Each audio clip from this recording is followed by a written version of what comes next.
Et coucou les amis, c'est Ayolozevi, j'espère que vous allez bien. Et oui, vous avez vu, je vous ai laissé la petite introduction où j'arrive dans ma pièce parce que je voulais vous montrer mon beau plaid Naruto. Non, ce que je voulais absolument, c'était vous montrer du coup le room tour. La fin de l'année va être riche puisque quasiment toutes les semaines, vous allez avoir une vidéo sur ma pièce, mon univers. Il s'est passé énormément de choses dans cette année 2024. Il y aura eu du changement, il y aura eu je me suis séparé de certaines pièces, mais des nouvelles pièces sont arrivées également. Et ben voilà, on y va, c'est parti. Première partie du room tour. Vous ne verrez la pièce entièrement qu'à la fin de ce room tour, qui va être en plusieurs parties. Mais tout de suite, générique. Je m'appelle Atlas et je suis capable de vaincre n'importe qui. Pauvres idiots, tant que j'aurai cet habit. Bon alors, dans cette première vidéo, déjà ce qu'on va faire, c'est qu'on va parler d'un étage. Voilà, on va faire ça par carré en fait, et on va essayer de faire des petites vidéos à chaque fois de quelques minutes. Le but étant que celle-ci va être un peu plus longue automatiquement, puisque c'est la partie 1, mais ensuite vous aurez effectivement des vidéos d'à peu près 10 minutes, un quart d'heure maximum. Celle-ci risque d'être un peu plus longue, parce qu'il faut qu'on parle de certaines choses avant de commencer ce room tour 2024 et finir du coup l'année en beauté.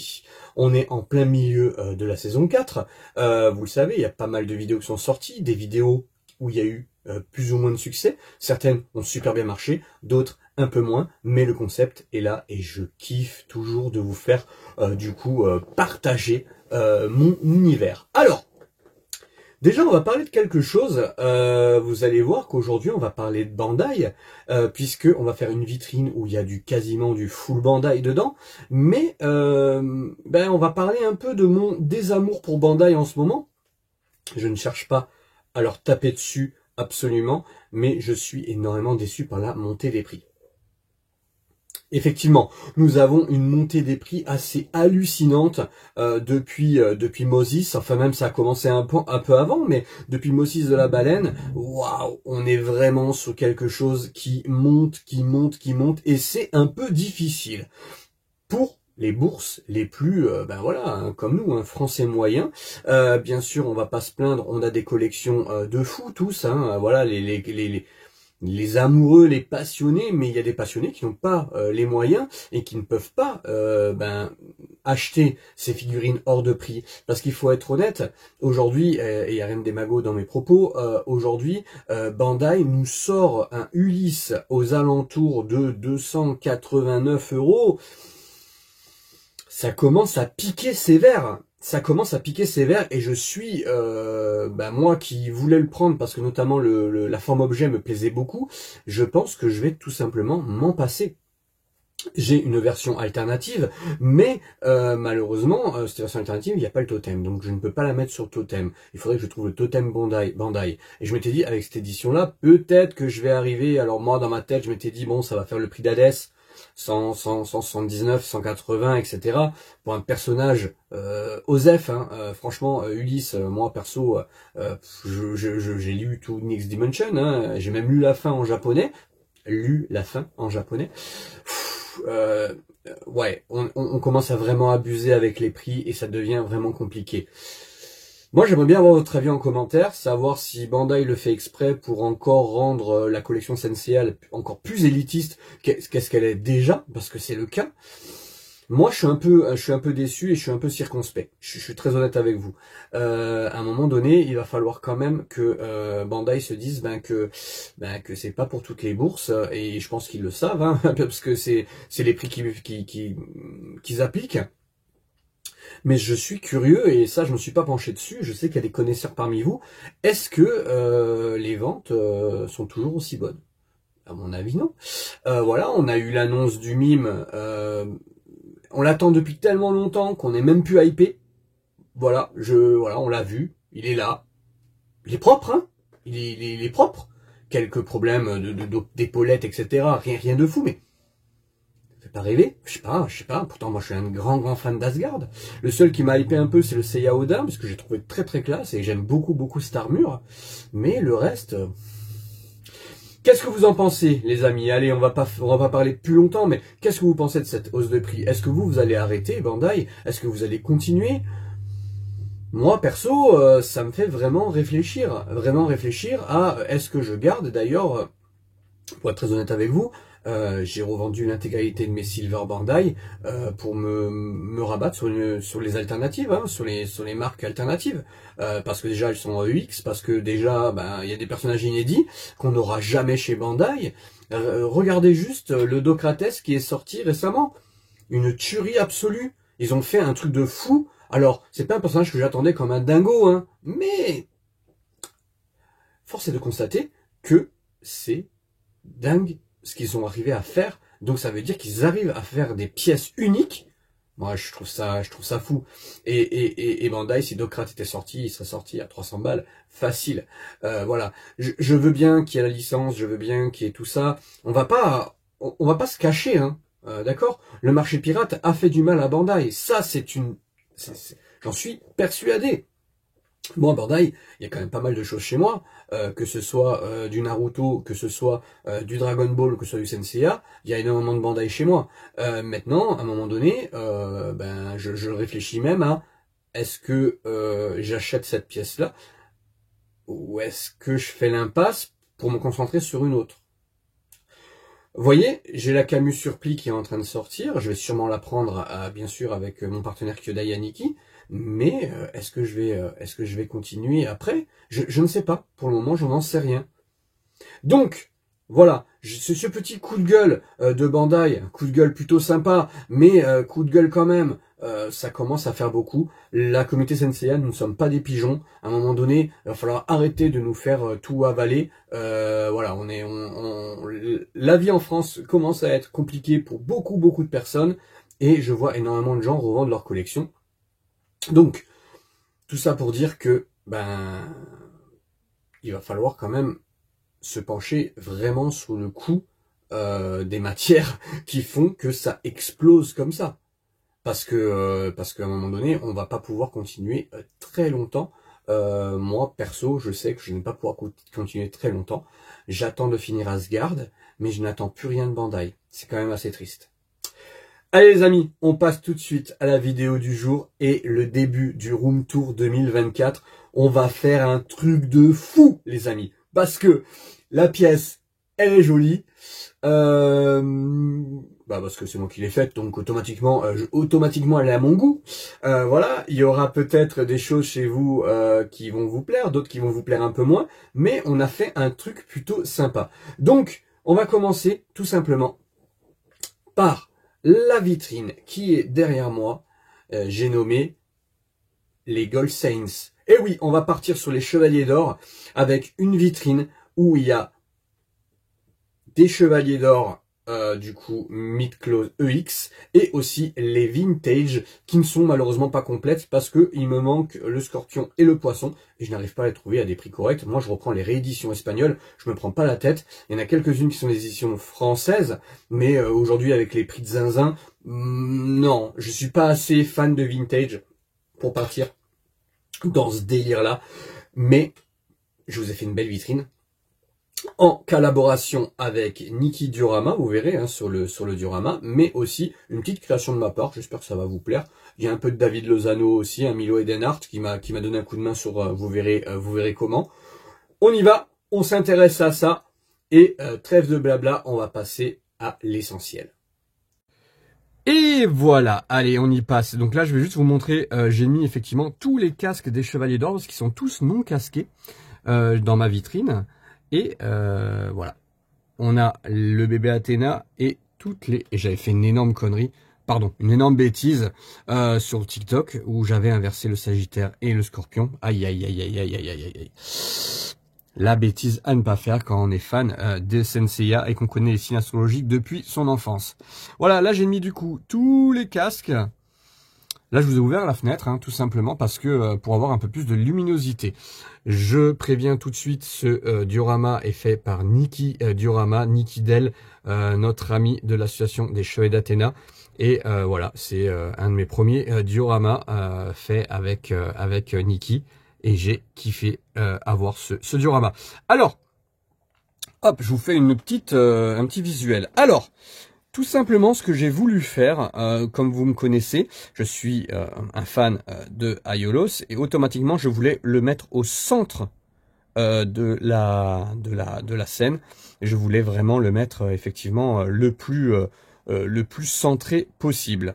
Donc, du coup, il y a le grand pop avec la toche que j'avais trouvée sur internet. Je me souviens plus que c'est qui faisait ça, mais une toche super sympa. Moi, j'ai mis une toche rouge pour le grand pop et j'ai mis tous les chevaliers non casqués.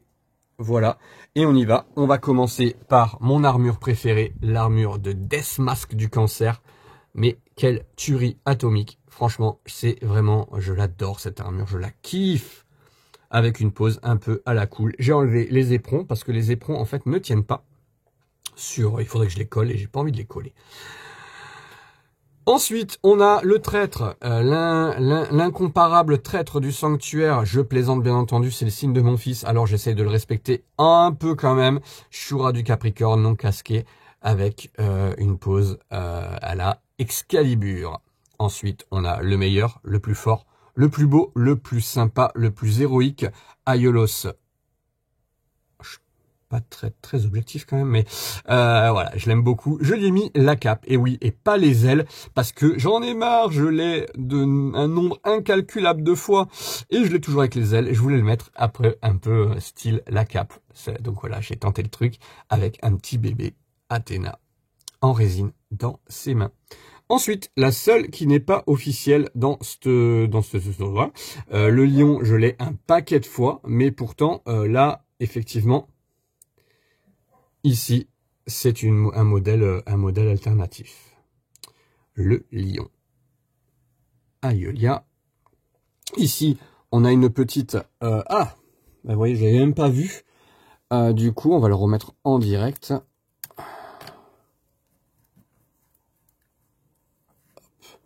Oh, je le replacerai tout à l'heure.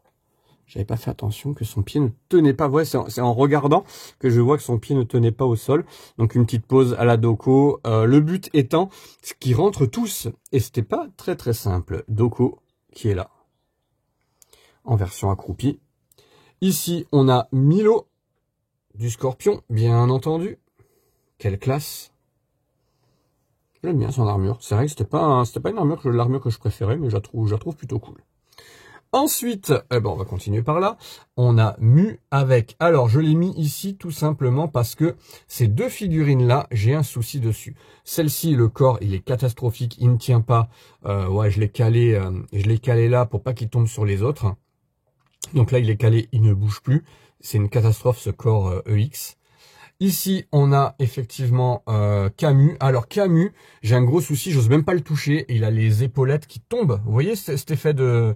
Eh bien, en fait, il y a plus de... le poids fait tomber les épaulettes sur Camus, ce qui fait que ça fait cet effet un peu moins... comment vous dire? Je vais essayer de vous montrer. Vous voyez? Allez. Vous voyez? Elles sont complètement déglingos.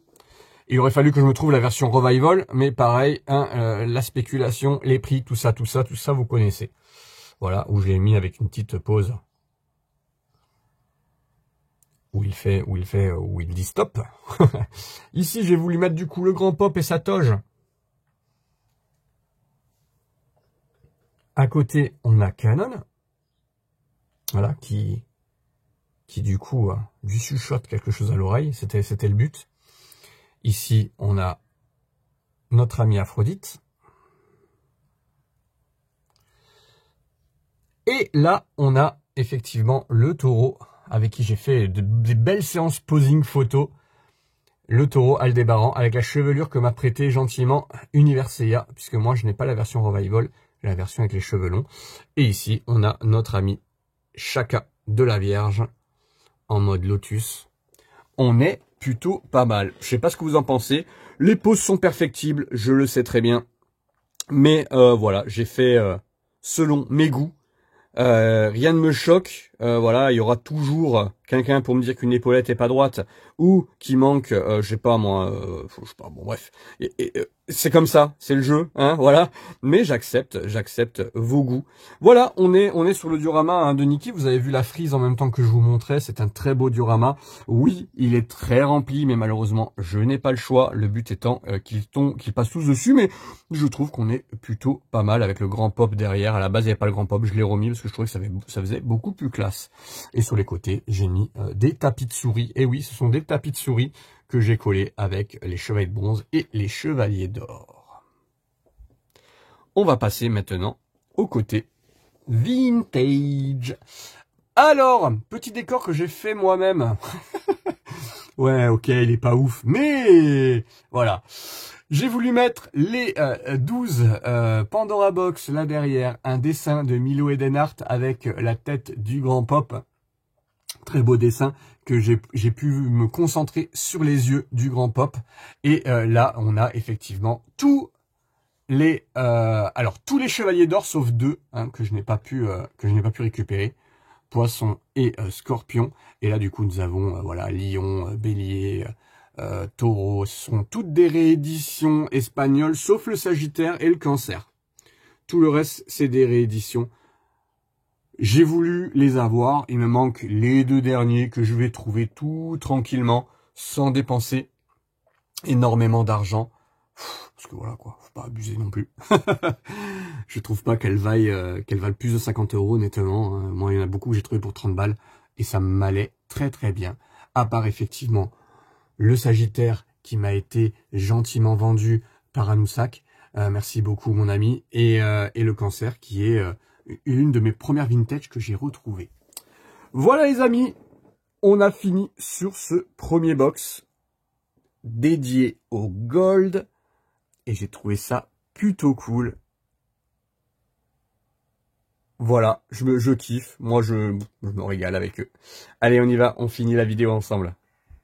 Et voilà les amis, ça y est, on a fini le premier, la première étagère dédiée au gold.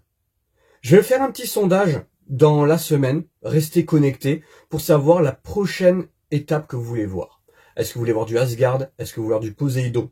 Selon votre choix, je referai les poses, je referai un petit truc sympa. Voilà, est-ce qu'on va s'occuper de Asgard ou de Poséidon ou de Soul of Gold? C'est à vous de décider. Je suis honnête avec vous, je pense que je vais peut-être vous laisser que le choix entre Asgard et Poséidon dans un premier temps, puisque ce sont les vitrines qui sont derrière et qui vont être un peu plus faciles pour moi de les ranger, en sachant que j'ai déjà des vitrines qui sont finies, notamment Elysion et l'île de la Reine Morte.